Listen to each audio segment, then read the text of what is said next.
Hello students, welcome back to my channel. तो paper आज हम लोग डिस्कस करेंगे जिसका नाम है BPAG 172। ठीक है, तुम्हारे सामने ये जो पेपर है ये लास्ट ईयर का ही है। कहने का मतलब है कि रिसेंट वाला ही है। जून 2024 का पेपर है ये। इसमें से कुछ इम्पोर्टेंट क्वेश्चंस लिए जाएंगे। जो कुछ ऐसे क्वेश्चन हैं इसमें जो ना थोड़े से प्रैक्टिकल भी हैं, ठीक है, और हमेशा रिपीट भी होते हैं। तो हम उन्हीं क्वेश्चंस के बारे में बात करेंगे जो बार बार रिपीट हो रहे हैं और जिनके आने की ज़्यादा संभावना है। ठीक है, सो अब आपके सामने है ये पेपर, देख लो। और 3 घंटे का पेपर होने वाला, 100 मार्क्स टोटल होंगे। ठीक है, इसमें से कोई 5 प्रश्नों के आपको उत्तर देने हैं, 400 शब्दों में लिखना है। ठीक है, कहने का मतलब ये कि हर प्रश्न जो है वो 20 नंबर का होने वाला है। Got it?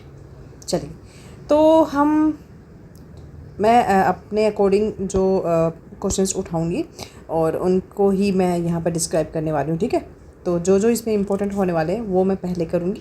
Got it?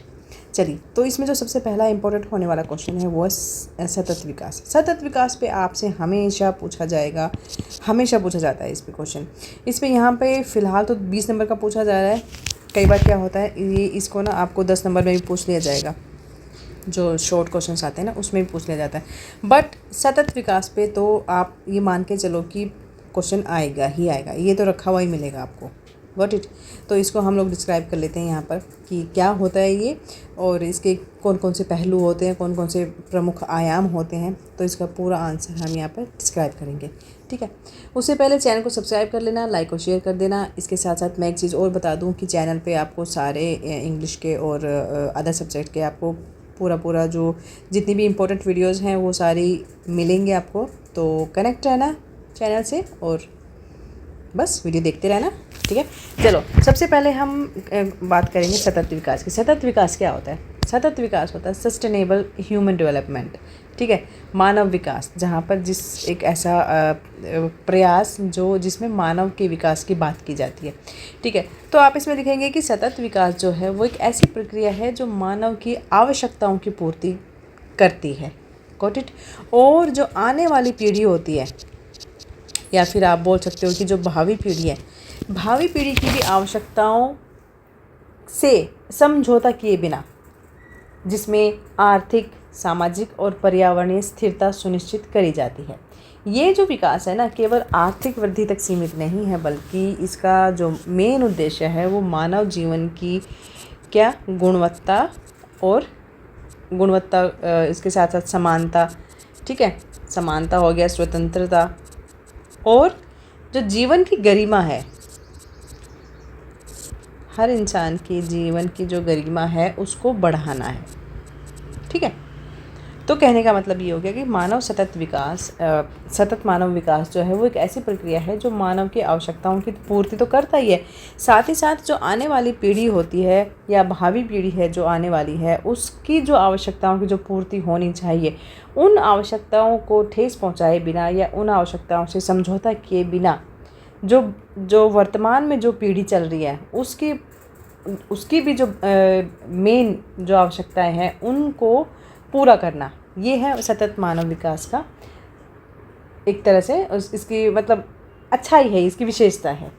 ठीक है, इसके बाद हम लिखेंगे इसके जो प्रमुख आयाम है, सतत मानव विकास के प्रमुख आयाम पॉइंट वाइज लिखेंगे हम यहाँ पर।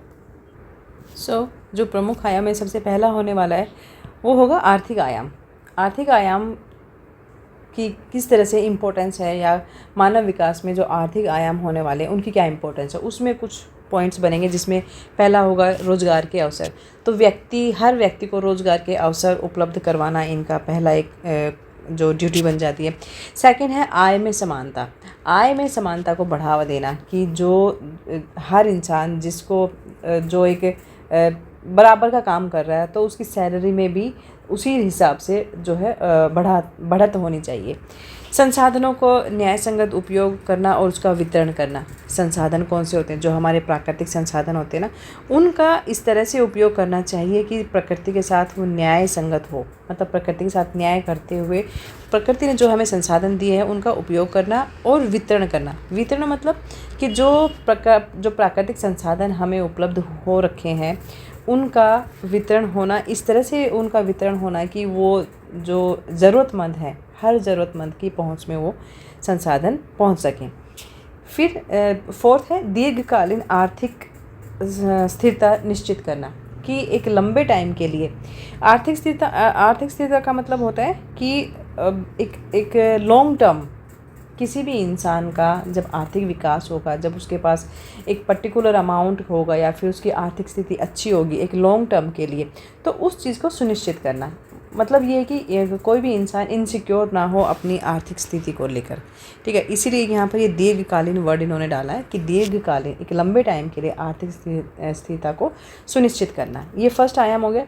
सेकंड होगा इनका, सेकंड हमारा पॉइंट बनेगा सामाजिक आयाम। सामाजिक आयाम में आपको क्या बताना है? शिक्षा, स्वास्थ्य सेवाओं की सार्वभौमिक उपलब्धता।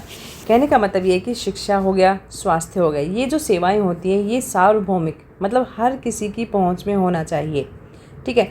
ये हमारे सतत मानव विकास के जो मेन आयाम है कि किस तरह से एक सस्टेनेबल डेवलपमेंट होना चाहिए। तो उसमें सेकंड जो सामाजिक आयाम की हम बात कर रहे हैं उसमें जो मेन चीज़ आ जाती है, सबसे पहले वो शिक्षा होगी, दूसरा होगा स्वास्थ्य।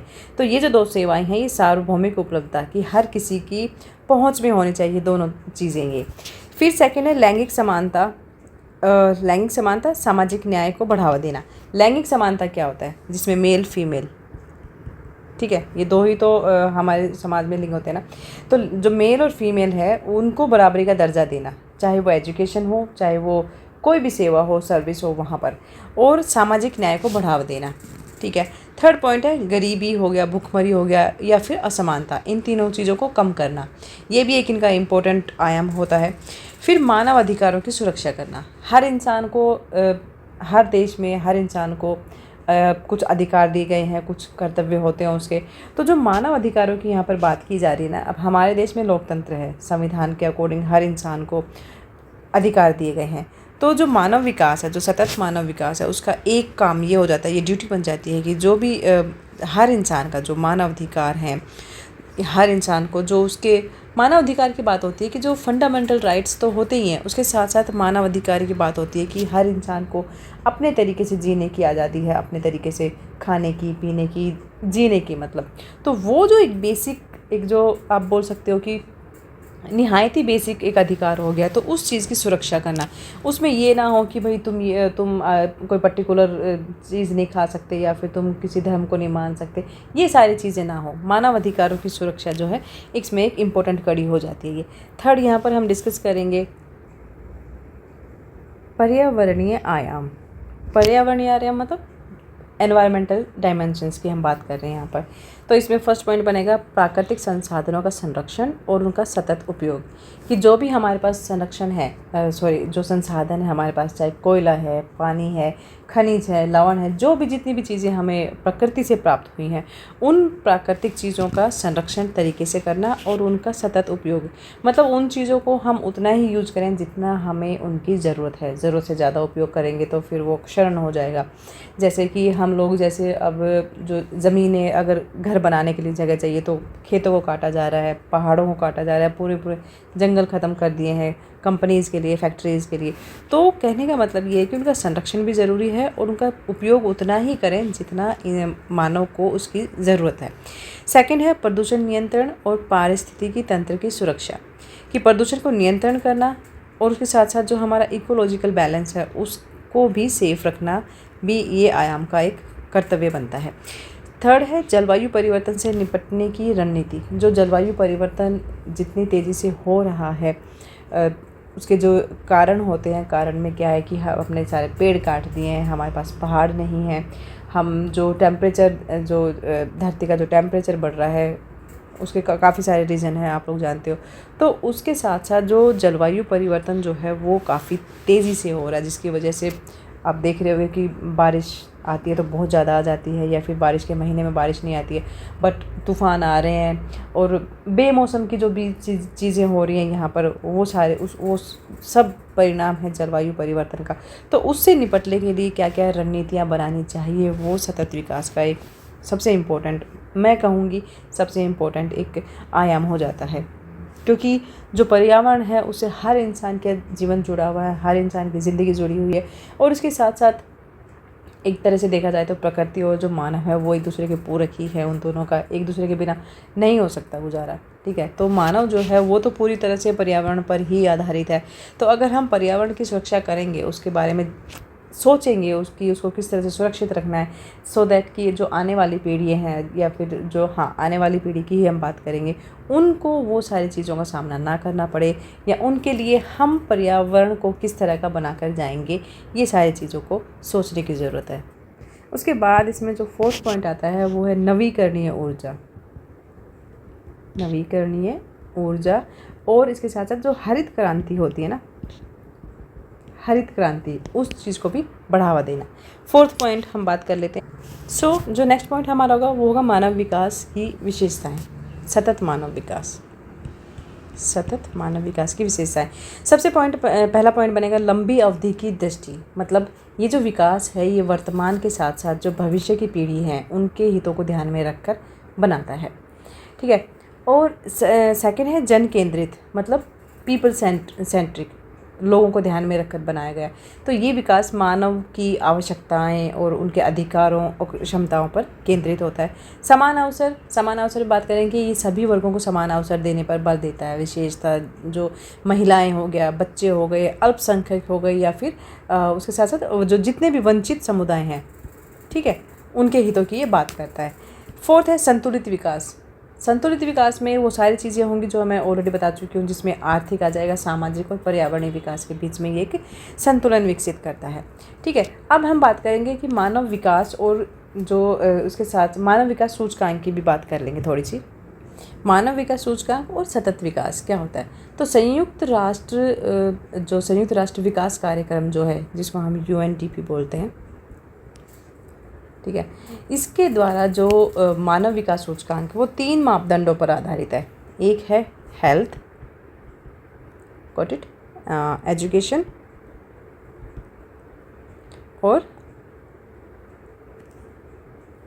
सैलरी, आय जिसको बोलते हैं। ठीक है, ये 3 चीज़ें होती हैं। तो स्वास्थ्य में क्या आ जाएगा? जीवन प्रत्याशा होगी, जीवन से संबंधित। ठीक है, शिक्षा में जो औसत शिक्षा अवधि और जितनी भी जो शिक्षा अवधि हैं जो अपेक्षित हैं कि किस पर्टिकुलर एज तक आपको हर इंसान को पढ़ाना है, या फिर शिक्षा किस तरह से इम्पोर्टेंट हो जाती है। जीविका जो होती है वो प्रति व्यक्ति आय की बात कर रहे हैं यहाँ पर। तो हाल ही में जो HDI हैं, HDI की बात कर रही हूँ, जिसमें इनइक्वालिटी एडजस्टेड HDI था, जिसमें, ठीक है, तो इन सूचकांकों को भी इसमें जोड़ा गया है। और जो ये सारे के सारे जो पॉइंट है ये दर्शाते हैं कि विकास कितनी हद तक सतत हुआ है और न्याय संगत हुआ है। अब सतत विकास जो है उसके लक्ष्य क्या है और मानव विकास के साथ, ठीक है, एक नया टॉपिक हम बनाएंगे इसका। नेक्स्ट हमारा टॉपिक ये बनेगा, ठीक है, सतत विकास लक्ष्य और मानव विकास। संयुक्त राष्ट्र द्वारा 2015 में क्या हुआ था, कुछ ऐसे सतत विकास गोल्स जो थे, जो हम सस्टेनेबल डेवलपमेंट गोल्स की बात कर रहे हैं, तो कुछ ऐसे अपनाए गए थे जो मानव विकास के व्यापक एक जो ढांचा होता है ना उसको एक तरह से पेश करते हैं। ये 17 लक्ष्य थे, ठीक है, और 169 जो है उपलक्ष्य थे, जिनका उद्देश्य 2030 तक क्या करने का था, मैं डिस्क्राइब कर देती हूँ यहाँ पर। गरीबी और भूखमरी, ठीक है, उसको समाप्त करना। दूसरा था गुणवत्तापूर्ण, एक मतलब जो गुणवत्ता वाली शिक्षा देना सब हर इंसान को। लैंगिक समानता सुनिश्चित करना और स्वच्छ जल और स्वच्छता उपलब्ध करवाना। ये क्वेश्चन जो है ना, ये आपके जो एक और पेपर है आपका एनवायरमेंटल स्टडीज़ का VAE जिन बच्चों का है, ये उसमें ये क्वेश्चन हमेशा पूछा जाता है सतत विकास पर, तो उसमें भी तुम्हें ये काम आ जाएगा। अब इसके साथ साथ जो इन्होंने जो प्रमुख प्रयास किए थे इन दौरान, उसमें था एक तो राष्ट्रीय शिक्षा नीति NEP 2020 की जो थी, उसमें मानव पूंजी में निवेश के लिए इन्होंने प्रयास किए थे। फिर स्वच्छ भारत अभियान शुरू किया था, जिसमें सार्वजनिक स्वास्थ्य और पर्यावरण के लिए स्टेप लेने थे। थर्ड था इसमें जो उज्ज्वल योजना थी, जन धन योजना, आयुष्मान भारत हो गया।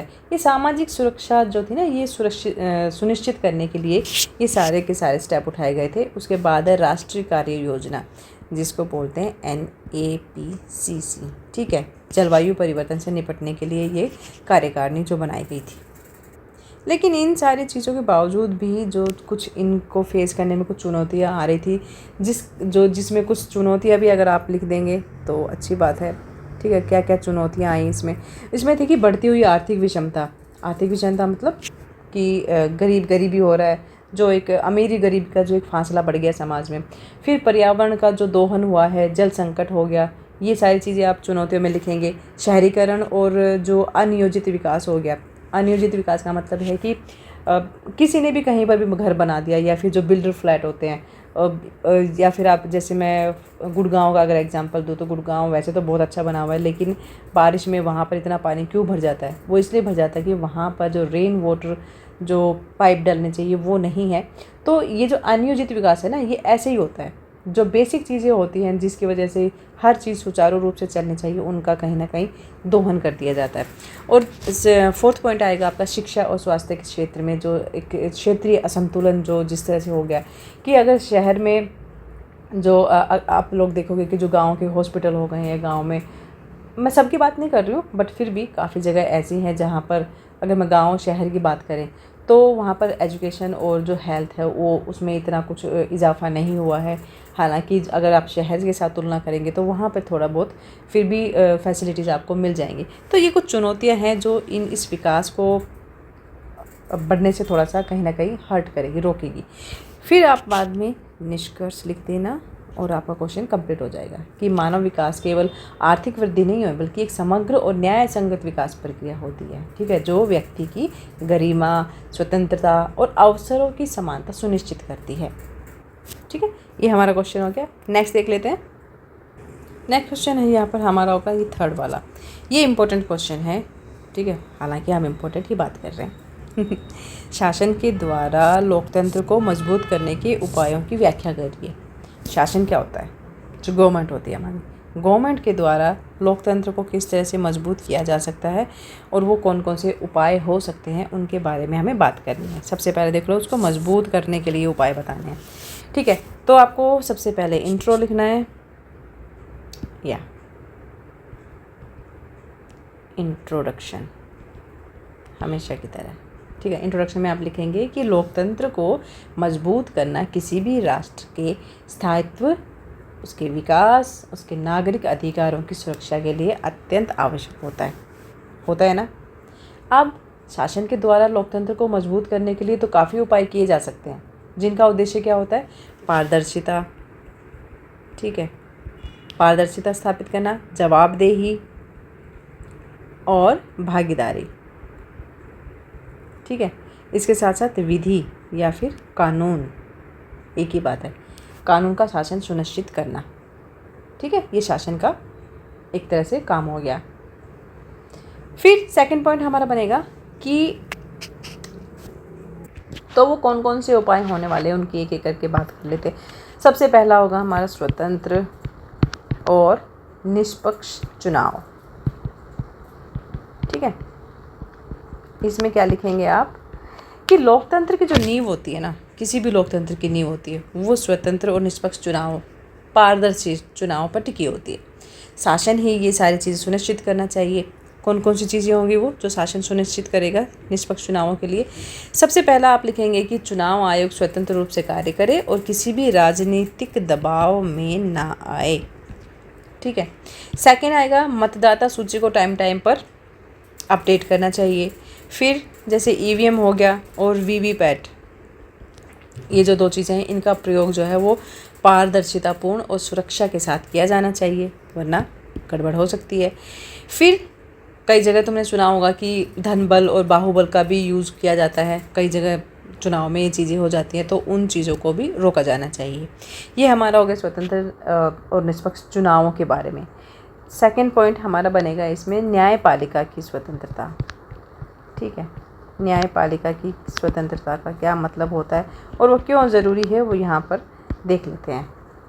अब न्यायपालिका तो आपको पता ही है, कोर्ट्स होती हैं हमारी, तो न्यायपालिका की को स्वतंत्र रहने की क्या ज़रूरत है? तुम लोग तो ये सोचोगे ना कि वो तो वैसे ही स्वतंत्र होती हैं, उन पे तो किसी का अधिकार नहीं होता है या उस पर कोई ज़ोर ज़बरदस्ती नहीं कर सकता। फिर भी कई बार क्या होता है कि शासन की कई बार इस तरह की गवर्नमेंट्स आ जाती हैं जो न्यायपालिका पर भी अपना कंट्रोल करने की कोशिश करती हैं। तो उसकी स्वतंत्रता क्यों ज़रूरी है उसके बारे में आप लिखेंगे। फर्स्ट पॉइंट लिखेंगे आप कि लोकतंत्र में न्यायपालिका की स्वतंत्रता होना बहुत ज़रूरी है ताकि कानून का शासन स्थापित किया जा सके। ठीक है। सेकंड पॉइंट लिखेंगे आप कि सरकार को, कोई भी सरकार हो, ठीक है, उसको न्यायपालिका के कार्य में क्या नहीं करना चाहिए, हस्तक्षेप नहीं करना चाहिए। थर्ड पॉइंट आप लिख देना कि न्यायिक जो नियुक्तियां होती हैं कि न्यायपालिका या कोर्ट्स में जो जजेस की जो नियुक्तियां होती है ना वो पारदर्शी होनी चाहिए और योग्यता के आधार पर होनी चाहिए। ठीक है, बट ऐसा नहीं होता है ना कई बार। नेक्स्ट पॉइंट आएगा आपका लोकपाल या फिर लोकायुक्त की स्थापना करना। इसमें फर्स्ट पॉइंट लिख देना आप कि भ्रष्टाचार पर रोक लगाने के लिए एक प्रभावी लोकपाल और लोकायुक्त की स्थापना ज़रूरी होती है। अब ये संस्थाएं करती क्या हैं? ये संस्थाएं जो है एक तो स्वतंत्र रूप से कार्य करें और जो भी उच्च अधिकारी होते हैं, हाई लेवल के जितने भी अधिकारी होते हैं, उनको उनकी जांच करने की इनको परमिशन होनी चाहिए स्वतंत्र रूप से। ठीक है। फोर्थ पॉइंट हम लिखेंगे अपना लोकपाल और लोकायुक्त। चलिए ये हमारा हो गया। हाँ, आरटीआई या फिर सूचना का अधिकार को प्रभावी बनाना। इसका क्या मतलब हुआ कि आरटीआई कानून जो है ना वो नागरिकों को सरकार से सवाल करने की परमिशन देती है। ठीक है, इसीलिए ये आरटीआई कानून बनाया गया था। तो आरटीआई कानून नागरिकों को, हर नागरिक को सरकार से जानकारी प्राप्त करने का अधिकार देता है, जिससे जो शासन है उसमें क्या आती है, पारदर्शिता आती है। ठीक है, क्लैरिटी आती है। सेकंड पॉइंट आप इसमें लिख सकते हैं कि सरकार को सूचना उपलब्ध करवाने में कोई भी बाधा नहीं डालनी चाहिए। कि अगर कोई इंसान किसी भी बारे में पूछना चाह रहा है गवर्नमेंट से आरटीआई के थ्रू, तो उसको वो उस सब्जेक्ट से रिलेटेड जितनी भी सूचना है वो सरकार को उपलब्ध करवानी चाहिए और जो सार्वजनिक सूचना प्रणाली को और भी ज़्यादा सरल और प्रभावी बनाना चाहिए ताकि हर इंसान इस प्रणाली का यूज़ कर सके। ठीक है। फिर है मीडिया। मीडिया की स्वतंत्रता। मीडिया क्या है? स्वतंत्र मीडिया लोकतंत्र का क्या होता है? चौथा स्तंभ माना गया है, पता है ना। फिर शासन को मीडिया की स्वतंत्रता को दबाने के बजाय उसे सहयोग देना चाहिए। जो शासन होता है ना उसको मीडिया के साथ सहयोग करके चलना चाहिए, ना कि उसको दबाए या फिर उसको एक्सप्लॉइट करे। ठीक है। अगर ये चीज़ें नहीं होंगी तो सरकार की नीति और कार्यों की निष्पक्ष रूप से एक तरह से समीक्षा कर पाएगा। ठीक है। फिर एनजीओज़, जितने भी एनजीओज़ होते हैं उनका सशक्तिकरण करना, मतलब उनको मजबूत बनाना। इसकी क्या ज़रूरत है? इसकी ज़रूरत इसलिए है कि जो सरकार को ऐसे संगठनों को ना समर्थन देना चाहिए जो सामाजिक उत्तरदायित्व और मानवाधिकारों और पर्यावरण का जो संरक्षण होता है ना, ऐसे मुद्दों पर काम करती हैं। वो एनजीओ ही करती हैं, आपको पता है। और ये जो संगठन होते हैं ना, इन संगठनों को एक फ्रीली रूप से काम करने की अनुमति दी जानी चाहिए। इन पर कोई प्रेशर ना हो, कोई दबाव ना हो। ठीक है। फिर एक आएगा आपका नेक्स्ट पॉइंट आएगा शिक्षा और जागरूकता। ठीक है। नागरिकों को, जितने भी नागरिक होते हैं उनको उनके अधिकार और कर्तव्य के प्रति जागरूक बनाना लोकतंत्र को मजबूत बनाना होता है ना। और सेकंड पॉइंट लिख देना कि शासन को जो नागरिक शिक्षा कार्यक्रम होते हैं ना और जो चुनावी साक्षरता अभियान होते हैं और लोकतांत्रिक मूल्यों की शिक्षा को बढ़ावा देना चाहिए। फिफ्थ पॉइंट आएगा हमारा पारदर्शिता और जवाबदेही। सरकारी जो ताना बाना होता है ना उसमें जो जितनी ज़्यादा पारदर्शी हो जाए उतना ज़्यादा अच्छा है। अगर सरकारी तंत्र को अधिक पारदर्शी बनाना है, ठीक है, बनाना चाहिए वैसे तो, जिससे आम नागरिक जो है वो शासन की जो प्रक्रिया होती है ना उसमें एक तो विश्वास बढ़े जनता का और वो अपने आप को कहीं ना कहीं सुरक्षित भी महसूस करे। फिर जवाबदेही की जहाँ तक बात करते हैं हम, तो अधिकारी होते हैं, अधिकारी हो गए या फिर जो बड़ी बड़ी संस्थाएं होती हैं उनको जवाबदेह बनाने के लिए टाइम पर ना ऑडिट होना चाहिए एक तो। ठीक है, ऑडिट लिख सकते हैं आप, या फिर जो सोशल ऑडिट हो गई। ठीक है, इन चीज़ों की होनी चाहिए। जन सुनवाई। ठीक है, इस तरह के कार्यक्रमों का आयोजन किया जाना चाहिए ताकि जो पब्लिक होती है वो सरकार से जुड़ती है और अपने आप को सुरक्षित महसूस करती है। उसके साथ साथ सरकार और जनता के बीच में पारदर्शिता भी कायम होती है। 6 पॉइंट आप लिखेंगे कानून का शासन। ठीक है, कानून का शासन, रूल ऑफ लॉ। हर नागरिक और अधिकारियों को कानून के अधीन काम करना चाहिए और इसके साथ साथ शासन को कानून के जितने भी प्रावधान होते हैं, ठीक है, उनको समान रूप से लागू करना चाहिए, जिससे समाज में न्याय और समानता की भावना विकसित होगी। ठीक है ना, समझ में आ रहा है ना। 7th पॉइंट लिखेंगे आप विकेंद्रीकरण एंड स्थानीय स्वशासन, स्थानीय शासन। ठीक है, उसको बढ़ाना। मैं पूरा लिख देती हूँ। ठीक है, इसमें क्या क्या चीज़ें आएंगी, ग्राम पंचायतें आ गई। ठीक है, ग्राम पंचायतें होगी, नगर पालिकाएँ हो गई और अन्य जितने भी स्थानीय निकाय हो गए, उनको और ज़्यादा अधिकार और संसाधन देकर, रिसोर्सेज देकर लोकतंत्र को ज़मीनी स्तर पर क्या करना, मजबूत करना।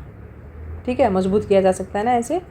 उसके बाद आप लिख देना कि एक तो 73वां और 74, ठीक है, संविधान संशोधन जो था वो इस दिशा में एक महत्वपूर्ण कदम था। ठीक है, लास्ट में हमारा निष्कर्ष ये लिख देंगे आप। तो निष्कर्ष में आप बता देना कि शासन जो है यदि पारदर्शी होगा, उत्तरदायी होगा, भागीदारी पूर्ण होगा और कानूनी दायरे में रहकर अगर कार्य करता है तो लोकतंत्र जो है वो केवल मजबूत नहीं होगा बल्कि नागरिकों का विश्वास भी जो शासन प्रणाली है ना उसमें बढ़ेगा। एक जो मजबूत लोकतंत्र होता है ना वो केवल एक चुनाव तक सीमित नहीं होता है बल्कि ये नागरिकों की एक सतत भागीदारी और उनकी जागरूकता पर भी आधारित होता है। ये हमारा निष्कर्ष हो गया, ये हमारा क्वेश्चन खत्म हो गया। नेक्स्ट क्वेश्चन लेते हैं हम हमारा 4th वाला।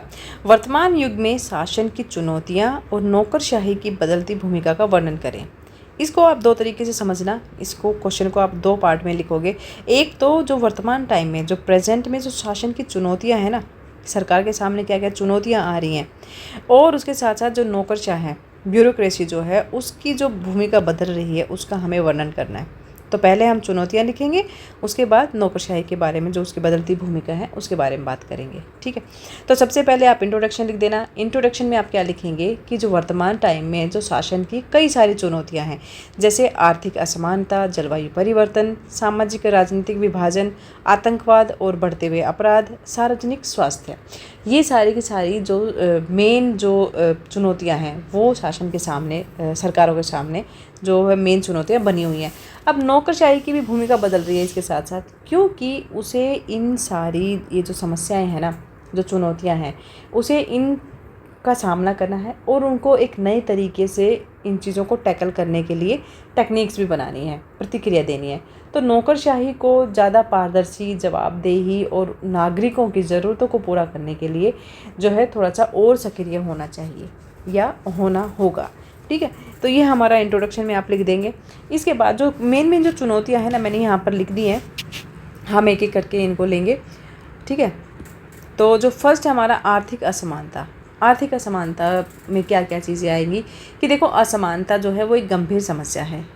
किसी भी देश में अगर होगा, ये सब होगा तो वो एक गंभीर समस्या मानी जाएगी जो समाज को विभाजित करती है और विकास को भी बाधित करती है। ठीक है, अगर असमानता होगी तो ना तो विकास होगा और समाज भी कहीं ना कहीं हर एक अलग अलग कास्ट में या कम्युनिटीज़ में, वर्ग में, धर्म में बटा रहेगा। तो जब ये सारी चीज़ें होंगी तो विकास नहीं हो पाएगा।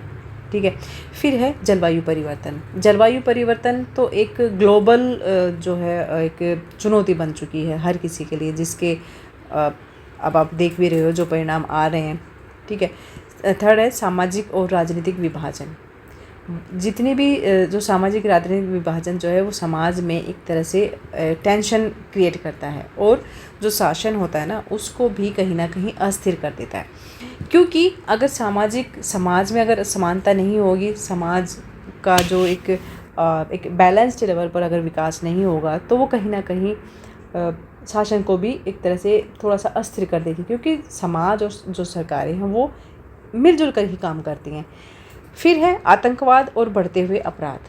आतंकवाद और जो संगठित अपराध होते हैं ना वो एक राष्ट्रीय सुरक्षा के लिए हमेशा ही एक खतरा होता है।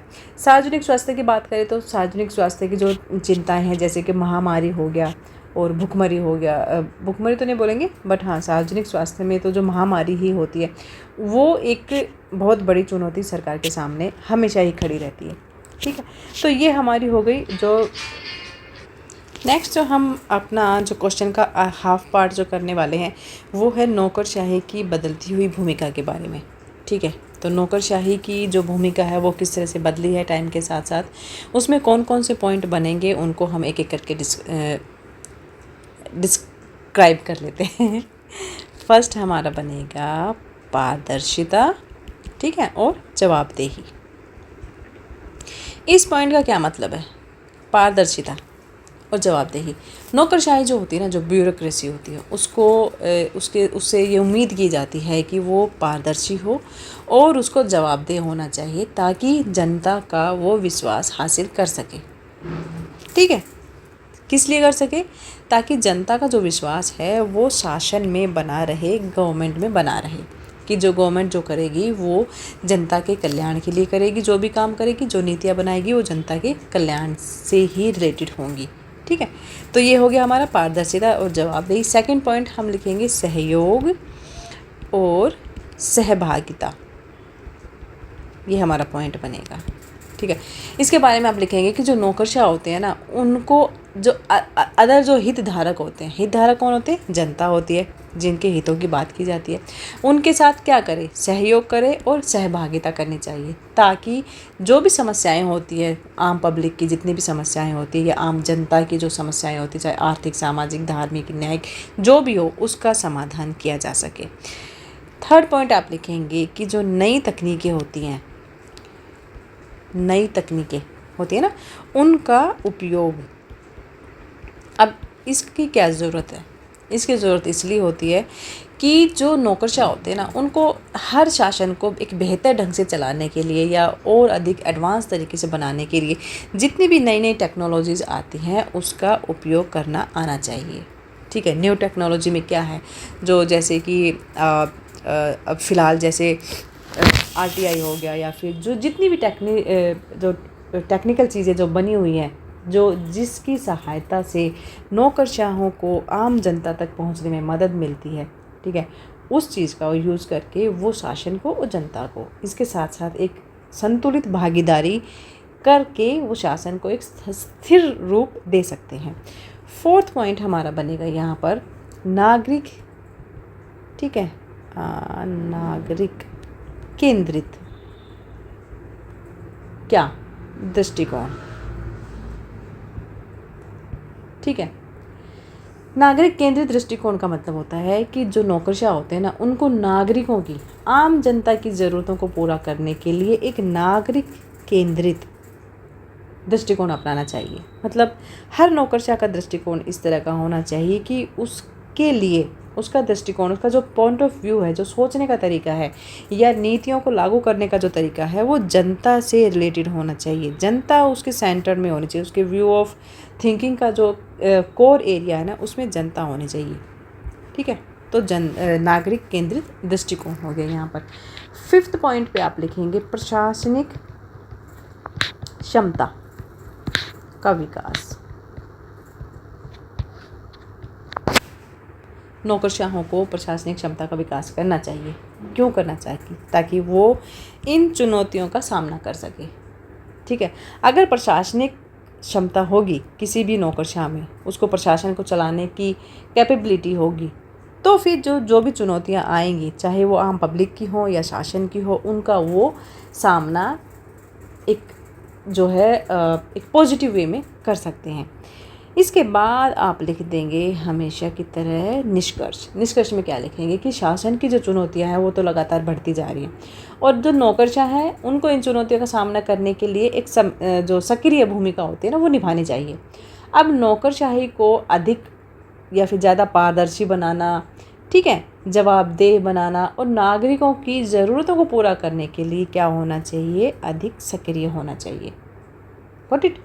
और जो तुम्हारा जो इग्नू की बुक्स में भी जब ये चैप्टर पढ़ोगे तो उसमें भी यही है कि जो नौकरशाही होते हैं वो लोक कार्यक्रम जितने भी होते हैं ना, उनको प्रभावी प्रशासन के लिए आवश्यक माना जाता है। बट इसे एक व्यक्तिगत नागरिक की अभिलाषाएं जो होती है ना, उसके प्रति थोड़ा सा उदासीन भी बना देता है कि कहीं ना कहीं जो नौकरशाह होते हैं ना, वो कहीं कहीं चूक भी जाते हैं उन नीतियों को लागू करने में जो जनता केंद्रित या न्याय नागरिक केंद्रित होनी चाहिए। हमारा निष्कर्ष हो गया ये। नेक्स्ट क्वेश्चन देखते हैं। इसके बाद जो हमारा नेक्स्ट क्वेश्चन होने वाला है ना, वो इस क्वेश्चन पेपर में नहीं है, ये मैं अलग से आपको बता रही हूँ। इसमें जो क्वेश्चन पूछा जाएगा ना, वो कॉरपोरेट प्रशासन से रिलेटेड आएगा आपका। इसमें क्वेश्चन ये बन सकता है कि कॉरपोरेट प्रशासन का अर्थ क्या है, अर्थ भी पूछा जा सकता है, मीनिंग, और उसका क्या सिद्धांत है और क्या महत्व है। ये सारी की सारी बातें आप मतलब ये क्वेश्चन आएगा आपका, ठीक है। तो ये इंपॉर्टेंट क्वेश्चन है, इसको देख लेते हैं। सबसे पहले तो आपको बताना है इसका मीनिंग बता दीजिएगा। मीनिंग में बताएंगे कि जो कॉरपोरेट शासन है या कॉरपोरेट गवर्नमेंट जो होती है, वो एक ऐसी प्रणाली होती है जिसके माध्यम से कंपनियों का, किसका, कंपनियों और कंपनियों का संचालन होता है और उनको नियंत्रित किया जाता है। ये होता है कॉरपोरेट प्रशासन, ठीक है। इसमें होता क्या है, कंपनी का एक तो प्रबंधन देखना, मैनेजमेंट जिसको बोलते हैं, फिर जो निदेशक मंडल होते हैं, निदेशक मंडल या बोर्ड ऑफ डायरेक्टर्स जिसको बोलते हैं, उसके बाद जो शेयर धारक होते हैं, शेयर धारक, ठीक है, और कर्मचारी, और इसके अलावा जो अदर स्टेक होल्डर्स होते हैं उनके बीच में संबंध, ठीक है, इसको तय किया जाता है। ये अर्थ होता है इसका, कॉरपोरेट प्रशासन।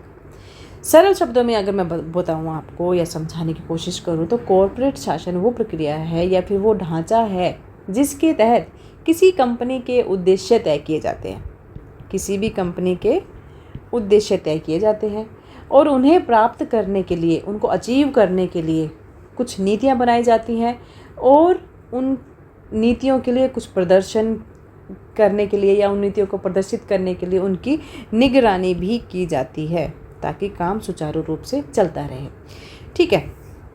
ये हमारा हो गया मीनिंग। अब पहले हम बात करेंगे इसके महत्व के बारे में कि इनका महत्व क्या है, कॉरपोरेट प्रशासन का क्या ज़रूरत है इसकी। तो सबसे पहले तो आएगा पारदर्शिता। पहला पॉइंट बनेगा महत्व में कि पारदर्शिता। जो कंपनियां होती है ना, कंपनियों की जो कार्य प्रणाली है उसमें क्या लाना चाहिए, स्पष्टता होनी चाहिए एक तो, ठीक है। स्पष्टता होगी तो अगर स्पष्टता आ गई तो क्या हो जाएगा, स्पष्टता लाएंगे तो जो निवेशक होंगे ना, निवेशक और हितधारक दोनों का विश्वास बनाए रखती हैं ये चीज़ें, ठीक है। क्या चीज़ें, पारदर्शिता, कि कंपनी की कार्यप्रणाली में अगर पारदर्शिता होगी, स्पष्टता होगी तो जो निवेशक होते हैं, निवेशक और हितधारक, इन दोनों का विश्वास जो है वो बना रहता है कंपनी में, ठीक है। सेकंड पॉइंट हम लिखेंगे, सेकंड पॉइंट में लिखेंगे हम निवेशकों का संरक्षण, ठीक है, निवेशकों का संरक्षण, इन्वेस्टर्स प्रोटेक्शन। छोटे और बड़े निवेशक होते हैं ना, उनके हितों की रक्षा करना, छोटे और बड़े कौन, निवेशक, उनके हितों की रक्षा करना होता है। थर्ड पॉइंट हम लिखेंगे जवाबदेही,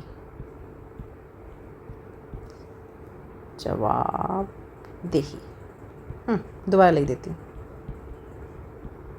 जवाबदेही, ठीक है। अब ठीक है, जवाबदेही, अकाउंटेबिलिटी। निदेशक, बोर्ड ऑफ डायरेक्टर जो होते हैं, जो डायरेक्टर्स होते हैं ना, और प्रबंधन को उनके कार्यों के लिए उत्तरदायी बनाता है, जवाबदेही होती है उनकी भाई, ठीक है। नैतिकता और विश्वास, ठीक है। कंपनी के अंदर नैतिक मूल्यों को बढ़ावा देना जिससे बाजार में क्या होता है, विश्वास बढ़ता है कंपनी का और उसकी प्रतिष्ठा भी बढ़ती है, ठीक है। फोर्थ पॉइंट, वित्तीय प्रदर्शन में सुधार। एक बेहतर प्रबंधन और नियंत्रण, प्रबंधन एंड नियंत्रण, इससे कंपनी को क्या फ़ायदा होता है, इससे कंपनी की जो वित्तीय स्थिति होती है ना वो मजबूत होती है। ठीक, फिर हम लिखेंगे अपना आई थिंक 6 पॉइंट था हमारा, कानूनी अनुपालन या कानून का पालन, अकाउंटेबिलिटी, लीगल कॉम्प्लायंस। ठीक, अकाउंटेबिलिटी नहीं, लीगल कॉम्प्लायंस। तो कानूनी अनुपालन का जो कानूनी अनुपालन ही लिख देती हूँ चलो। ठीक है, कंपनी को कानून और नियमों के अनुसार संचालित करने में ये सहायता करते हैं। ठीक है, फिर आता है दीर्घकालीन स्थायित्व, लॉन्ग टर्म सस्टेनेबिलिटी। कंपनी को सतत विकास और सामाजिक उत्तरदायित्व की दिशा में ये क्या करते हैं, प्रेरित करते हैं। ठीक है, अब इसके सिद्धांत की बात कर लेते हैं हम लोग। सिद्धांत में भी काफ़ी कुछ वही बातें आएंगी, जैसे पारदर्शिता हो गई, ठीक है, जवाबदेही हो गई, निष्पक्षता। मैं इनको थोड़ा डिस्क्राइब भी कर दूंगी आपके लिए। उत्तरदायित्व, ठीक है, ये सारी चीज़ें हो गई। एक एक करते हैं। पारदर्शिता, भाई कंपनी की जो नीतियाँ होंगी ना, कंपनी से रिलेटेड जो भी नीतियाँ होंगी, निर्णय होंगे और जो वित्तीय जानकारियाँ स्पष्ट रूप से साझा करनी चाहिए, पारदर्शिता होगी तो यही होगा। फिर जवाबदेही की बात कर लेते हैं। इनके सिद्धांतों में जो जवाबदेही है, तो निदेशक मंडल हो गए, जो बोर्ड ऑफ डायरेक्टर्स हो गए, और जो डायरेक्टर्स होते हैं उनको, हर किसी को ना अपने अपने कामों के लिए और अपने अपने निर्णयों के लिए जवाबदेह होना चाहिए, जिम्मेदारी लेनी चाहिए उस चीज़ की। फिर निष्पक्षता, जितने भी हितधारक होते हैं, हितधारक में कौन कौन आते हैं, शेयर धारक होते हैं जैसे, ठीक है, कर्मचारी हो गए, ग्राहक हो गया, और जो आपूर्तिकर्ता होते हैं, इनके साथ एक समान और निष्पक्ष व्यवहार करना चाहिए बोर्ड ऑफ डायरेक्टर्स को, और जितने भी जो कंपनी के जो मेन जो स्टेक होल्डर्स हो गए, या फिर वो बोर्ड ऑफ डायरेक्टर्स हो गए, जो और अदर डायरेक्टर्स हो गए, उनके लिए। फिर उत्तरदायित्व की बात कर लेते हैं, रिस्पॉन्सिबिलिटी। बोर्ड को ना हमेशा ये सुनिश्चित करते रहना चाहिए कि जो कंपनी में जितनी भी गतिविधियाँ होती हैं, चाहे वो सामाजिक हों, ठीक है, कानूनी हो, या फिर पर्यावरणीय हो, वो सब किस लिए हो, वो इन सब के दायित्व के अनुसार हो, जितनी भी गतिविधियाँ होंगी कंपनी में। इसके बाद नैतिक व्यवहार, भ्रष्टाचार हो गया, धोखाधड़ी हो गया, और जितनी भी अनैतिक प्रथाएं होती है ना, उनसे बचना और ईमानदारी को बढ़ावा देना। रणनीतिक दृष्टिकोण, स्ट्रेटेजिक विजन। कंपनी को हमेशा ही ना दीर्घकालीन जो लॉन्ग टर्म लक्ष्य होते हैं ना, उनकी और सामाजिक जिम्मेदारियों की तरफ उन्मुख रहना चाहिए हमेशा। अब हम बात करेंगे भारत में कॉरपोरेट शासन से संबंधित जो पहल हुई हैं वो कौन कौन सी है। सबसे पहले हम बात करेंगे सेबी की। तो सेबी के बारे में हम बात करेंगे। सेबी जो है वो भारत में कॉरपोरेट शासन जो होता है ना, उनको नियंत्रित करने वाली सबसे प्रमुख संस्था है।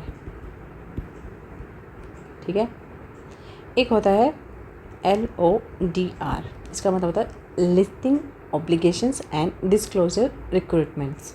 ठीक है, इसके तहत या इनके नियमों के तहत कंपनियों को वही सारी चीज़ें पारदर्शी होना चाहिए, और हर चीज़ के खुलासे के लिए उनको बाध्य किया जाता है। ठीक है, अब कंपनी अधिनियम, एक और कंपनी अधिनियम था जो 2013 में आया था, कंपनी एक्ट जिसके बारे में बात कर रहे हैं, कंपनी एक्ट 2013 में। इसमें क्या था कि बोर्ड की, जो बोर्ड ऑफ डायरेक्टर्स होते हैं, उनके बोर्ड की किस तरह से संरचना होगी, जो निदेशक होंगे वो फ्री होंगे नीति निर्णय लेने में, और जो ऑडिट समिति होगी, इसके साथ साथ जो CSR जैसे प्रावधानों को इसमें सम्मिलित किया गया था। ठीक है, फिर नैतिक संहिता, कोड ऑफ कंडक्ट, इसकी बात कर लेते हैं। कई कंपनियां क्या होती हैं ना कि अपनी स्वयं की ही खुद की एक आचार संहिता बनाती है, जो नैतिक शासन में एक तरह से हेल्प करती हैं। ठीक है, कहने का मतलब ये है कि जो कोड ऑफ कंडक्ट, जो हम जिस टॉपिक की हम बात कर रहे हैं, ये कुछ ऐसी कंपनियां होती हैं जो अपने खुद के ही जो आचार संहिता होती है वो बनाती हैं, और ये जो नैतिक शासन होता है ना, जो नैतिक प्रणालियाँ जो होती है, जो नैतिक नियम होते हैं, उनको लागू करने में हेल्प करती है। इसके बाद हम निष्कर्ष लिख देंगे। निष्कर्ष में आप बता देना कि कॉरपोरेट शासन जो है वो एक इस तरह की प्रणाली होती है जो केवल कंपनी के कार्यों को एक संचालन तक ही सीमित नहीं होती है, बल्कि ये कंपनी की नैतिकता, ठीक है, जवाबदेही, पारदर्शिता जिसकी हम बार बार बात कर रहे हैं, और दीर्घकालीन स्थिरता, ठीक है, इसका प्रतीक होती है। किसी भी मजबूत कॉरपोरेट शासन प्रणाली न केवल कंपनी की जो एक प्रेस्टीज वैल्यू होती है उसको बेहतर बनाती है, बल्कि उसका एक समग्र आर्थिक विकास में भी महत्वपूर्ण भूमिका निभाती है। ये हमारा कॉरपोरेट प्रशासन होता है। और इसी के साथ हमारी ये क्वेश्चन ख़त्म होता है और उसके साथ साथ वीडियो भी ख़त्म होती है। वीडियो अगर पसंद आई हो तो सब्सक्राइब कर लेना और शेयर एंड लाइक कर देना, ठीक है। And thank you so much जुड़ने के लिए मेरे साथ। मिलते हैं नेक्स्ट वीडियो में। Take care.